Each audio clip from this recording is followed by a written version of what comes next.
کہا کہ کیا جنت البقیع جو مدینہ منورہ کا قبرستان ہے اس میں دفن ہونا جنت کی گارنٹی ہے؟ جی نہیں، یہ ایسا کوئی نہیں بات بیان کی گئی، بلکہ یہ اکابری نے تو یہ بیان کیا کہ وہاں پر ایسا بھی ہوگا کہ جس کے عقیدے میں خرابی ہے، جیسے کوئی گیا شخص اور وہاں دفن ہو گیا تو کیا وہ بھی جنت پہ جائے گا؟ ایسی بات نہیں ہے، بلکہ بعض جو اہل کشف تھے انہوں نے یہ دیکھا،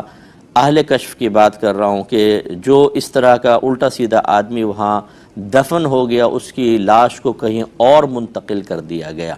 یہ اہل کشف کا معاملہ، میں کوئی حدیث یا قرآن کی بات عرض نہیں کر رہا ہوں، اور انہوں نے یہ دیکھا، اللہ نے ان پہ انکشاف فرمایا۔ تو بہرحال جنت البقیع میں دفن ہونا بہت بڑی سعادت کی بات ہے۔ حضرت عمر فاروق رضی اللہ تعالی عنہ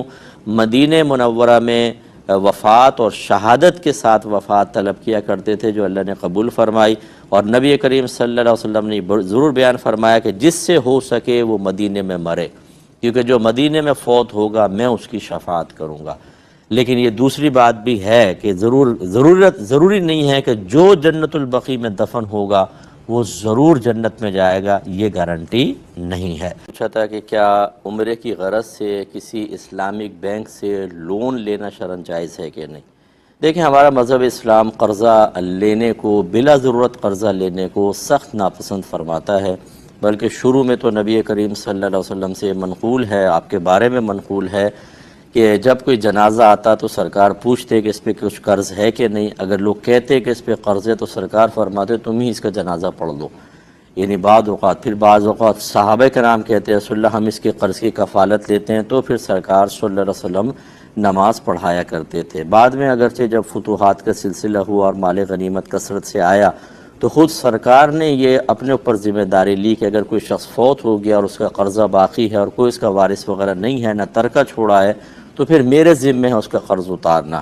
لیکن یہ ضرور ہے کہ نبی کریم صلی اللہ علیہ وسلم نے بلا ضرورت قرضے کو ناپسند فرمایا، اور یہ عمرہ کوئی ایسی ضرورت نہیں جس کے لیے آپ قرضہ لیں، اس لیے ہم بالکل منع کریں گے، اگرچہ میں اس کو ناجائز نہیں کہہ رہا ہوں، لیکن یہ شرعی مزاج کے اعتبار سے بالکل غیر مناسب ہے کہ آپ ادھار لیں، قرضہ لیں اور پھر آپ عمرہ کریں۔ اگر عمرہ کیا اور آپ فوت ہو گئے اور قرض نہ اتار سکے اور گھر والوں نے بھی نہ اتارا تو ایک وبال ہوتا ہے آخرت کا، اس لیے بہتر یہ ہے کہ ایسا کچھ نہ کریں، پیسے جمع ہو جائیں ٹھیک، نہ ہوں تو صبر کریں۔ عمرہ کوئی فرض یا واجب نہیں ہے، یعنی عام حالات میں کہ آپ قرض لے کے جا کے کریں اور پھر اس کو قرض کو اتارتے رہیں۔